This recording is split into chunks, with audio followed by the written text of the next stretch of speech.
Olá, muito feliz em estar aqui novamente com vocês.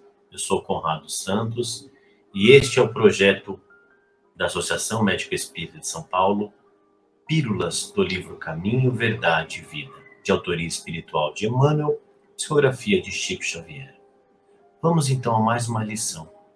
Antes de iniciarmos, convido a todos para uma prece conosco. Pai amantíssimo, Mestre Jesus, felizes estamos de uma vez mais encontrarmos nas tuas palavras o estímulo para os nossos corações. Rogamos que estes momentos possam alcançar a tantos quantos necessitem, a tantos quantos sofrem, Senhor. Que estas vibrações que nos unem possam multiplicarem-se na direção daqueles que rogam, daqueles que necessitam do teu amparo, do teu amor, da tua proteção. Senhor, felizes pelo trabalho em nossas vidas, felizes por tantos ensinamentos, tantos exemplos que a vida nos traz, e possamos juntos encontrar as reflexões tão importantes para as nossas vidas na lição de hoje. Que assim seja. E dando continuidade, nós vamos então ao capítulo 122 do livro Caminho, Verdade e Vida. O capítulo 122 tem como título Frutos. E é uma observação de Emmanuel muito importante para a gente. E para iniciarmos fica uma pergunta muito importante.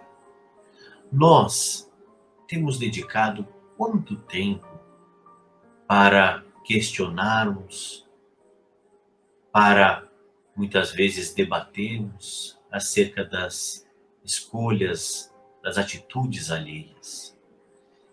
E para que possamos avançar, é preciso que tenhamos muito claro isso que Jesus nos coloca.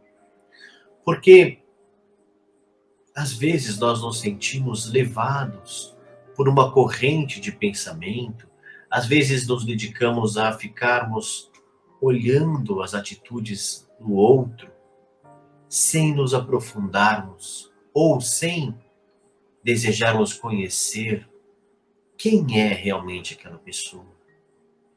Quem é realmente aquela pessoa, e eu estou falando isso pelo lado positivo, porque às vezes a nossa primeira impressão não nos faz conhecer os seus frutos.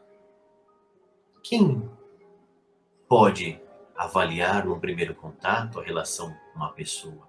Quem pode dizer que aquela pessoa não produz bons frutos? Foi por isso que Jesus então disse aos seus discípulos: portanto, pelos seus frutos os conhecereis. Isso está em Mateus, no capítulo 7, versículo 20. Preocupado com aqueles que haveriam de surgir na terra, levando adiante a sua mensagem, levando adiante a própria questão de aproveitar-se dos ensinamentos da Boa Nova em favor da humanidade, da dominação e do poder, Jesus nos alertou para que pudéssemos avaliar pelos frutos, não só pela palavra, não só pela aparência, e como eu disse, também dizermos isso pelo lado positivo, porque muitas vezes fazemos uma pré-concepção de alguém sem conhecermos os frutos que ela pode oferecer ou que já está oferecendo. O mundo atual, em suas elevadas características de inteligência, diz Emmanuel, reclama frutos para examinar as sementes dos princípios.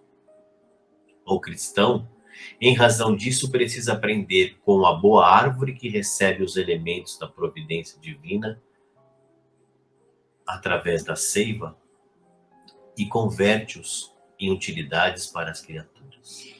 Convém o esforço da autoanálise, a fim de identificarmos a qualidade das próprias ações. Muitas palavras sonoras proporcionam simplesmente a impressão daquela figueira condenada. É indispensável conhecermos os frutos de nossa vida, de modo a saber se beneficiam os nossos irmãos. Vejam que essas colocações de Emmanuel diz respeito a nós, diz respeito às nossas próprias atitudes, aos frutos daquilo que acreditamos e estamos colocando em movimento. E não diz respeito aos outros.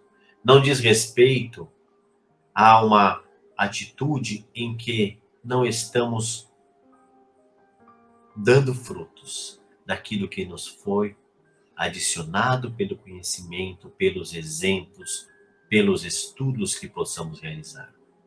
É preciso dar frutos. É preciso que estejamos vinculados a estes frutos na nossa vida. É preciso que a gente possa se perguntar se tudo aquilo que penso, que acredito, que propago em minha vida está dando frutos. E não é para que possamos nos enaltecermos, nos envaidecermos com os frutos, mas para esta autoanálise que Emmanuel nos coloca. A vida terrestre, diz Emmanuel, representa a oportunidade vastíssima, cheia de portas e horizontes para a eterna luz. Em seus ciclos, pode o homem receber diariamente a seiva do alto, transformando-a em frutos de natureza divina. Indiscutivelmente, a atualidade reclama ensinos edificantes, mas nada compreenderá sem demonstrações práticas, mesmo porque, desde a antiguidade, considera a sabedoria que a realização mais difícil do homem na esfera carnal é viver e morrer fiel ao supremo bem. Vejam que esta passagem, quando nós a lemos a primeira vez, nos trouxe exatamente esta pergunta: o que estou fazendo do amor em minha vida? Esta frase que foi dita certa vez em uma palestra pela doutora Marlene Nobre, que está registrada no livro Farol de Nossas Vidas, é a única pergunta que devemos nos preocuparmos em responder. Esta seiva que Emmanuel nos coloca é a seiva que emana do Pai para toda a sua criação. E esta seiva nós podemos transformar em frutos. E quando estivermos preocupados com os nossos próprios frutos, preocupados com os nossos próprios atos, estaremos mais distantes do julgamento prematuro, da condenação desnecessária, desconhecendo que nossos irmãos também são capazes, sejam eles quem forem. Todos os homens são capazes de transformarem esta seiva em bons frutos. E cabe a nós nos preocuparmos com aquilo que estamos fazendo, porque prestaremos contas daquilo que recebemos. Também nos disse o Cristo: muito será cobrado aquele que muito foi dado. Uma figueira precisa dar figos. Um cristão precisa buscar a transformação dessa seiva em ações úteis para as criaturas, aonde quer que ele esteja, em seu lar, em seu local de trabalho, no seu templo de oração. O cristão precisa realizar, porque também está em Tiago que nós temos a colocação de que a fé sem obras é vazia.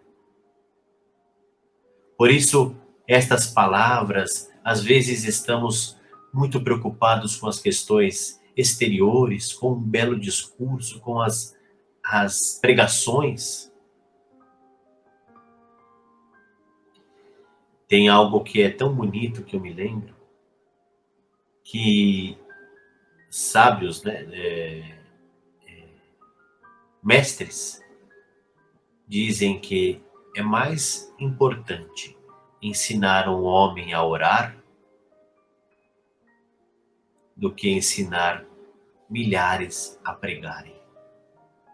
E para concluir, eu vou lembrar de Francisco de Assis, que diz assim para a gente: devemos vivenciar e pregar o Evangelho em todos os momentos de nossas vidas. Às vezes, e somente quando necessário, com as palavras. Todo o restante é o nosso exemplo, a nossa fidelidade ao supremo bem, que deve dar frutos a toda a humanidade daquilo que carregamos em nosso coração. Busquemos os frutos do nosso desejo sincero de sermos melhores e seguirmos os passos de nosso Mestre Jesus. Fiquem em paz, fiquem com Deus e até uma próxima oportunidade.